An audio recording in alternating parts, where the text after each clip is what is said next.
This is the Kitsune clan, a group of sword enthusiasts who like cosplay, reenactment, and historical martial arts. If you have similar interests, feel welcomed. The Flameblade from Zelda Breath of the Wild. What a beautiful fantasy weapon. On a first glimpse, it immediately reminds of a hybrid from a sword and an axe. For understanding it better, we therefore look at some sword-like objects from history that also have some characters of axes. For example, we have here the Chinese hook sword. It has an extensive hand protection that looks like a half moon, and it has a tip that is curved backwards and so brings mass at the end of the blade.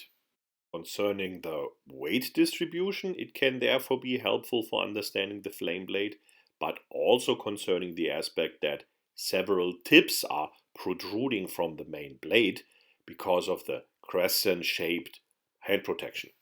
What we cannot do with the flame blade is hook. On the other side, we have a real tip, so we can better step than can the hook sword.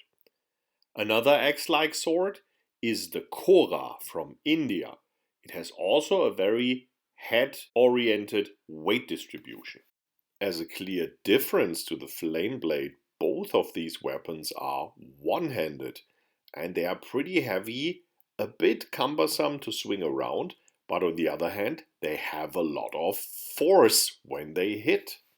As we can already guess from this comparison, the flame blade is not a very typical sword, and it definitely deviates strongly from what most people consider a sword.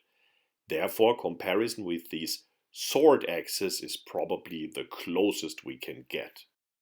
One thing that is more traditional for a sword type of perspective is the hilt.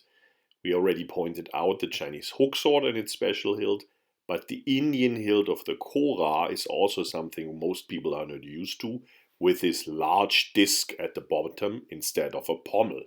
When we look at the hitting capacities, we will see the similarity to the sword axes. With a normal sword, we can hit with the tip or with the edge without really having a point.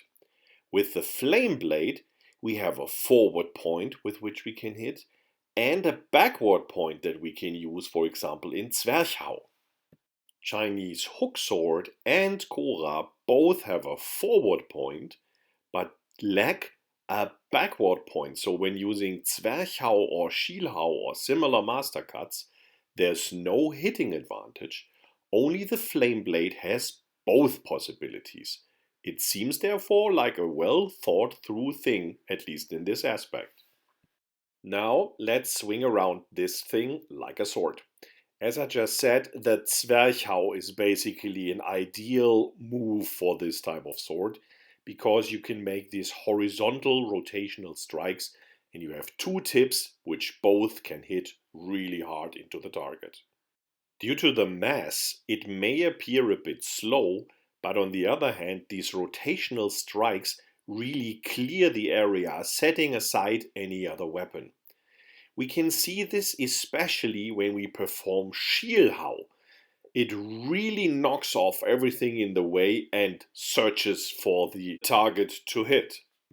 This also means you should be a bit careful when training. The inertia of this foam prop is not to be underestimated.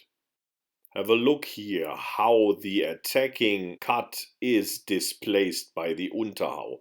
Very effective, very powerful.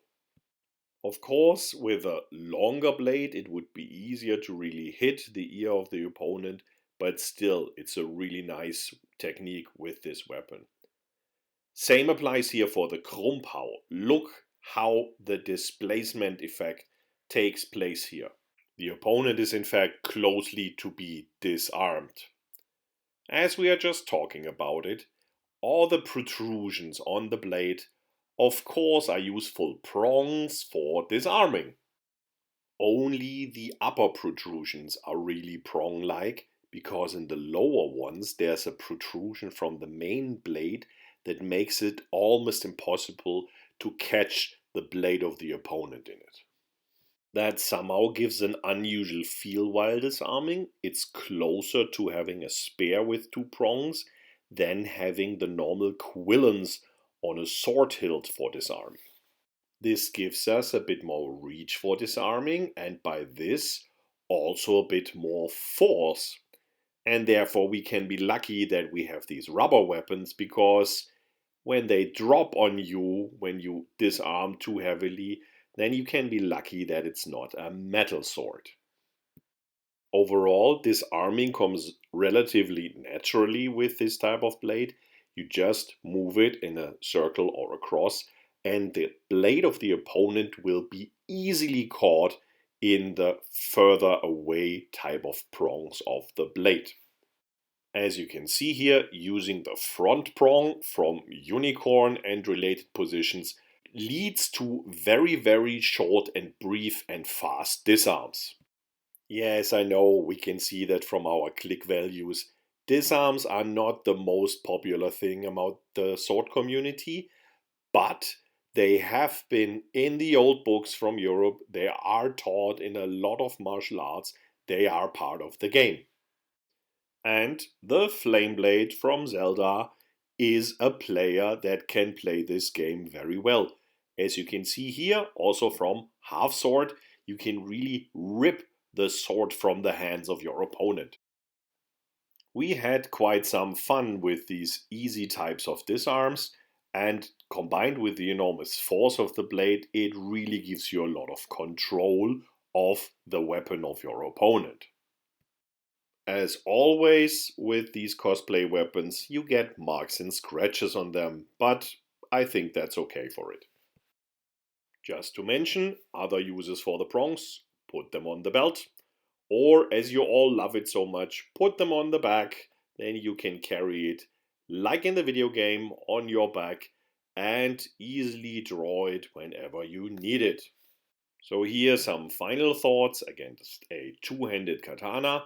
Not that easily disarmed, but it's really annoying fighting against the flame blade, because your blade will get easily trapped in the prongs, and then you just have to deal with it getting it out again.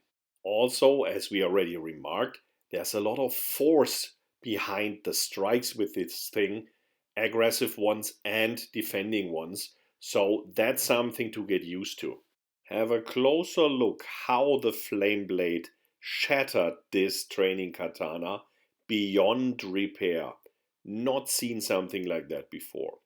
So, the flame blade is an axe-like sword, it's a disarmer, it's a blade destroyer, and it's a lot of fun. Hope we could give you some inspiration. See you around next time.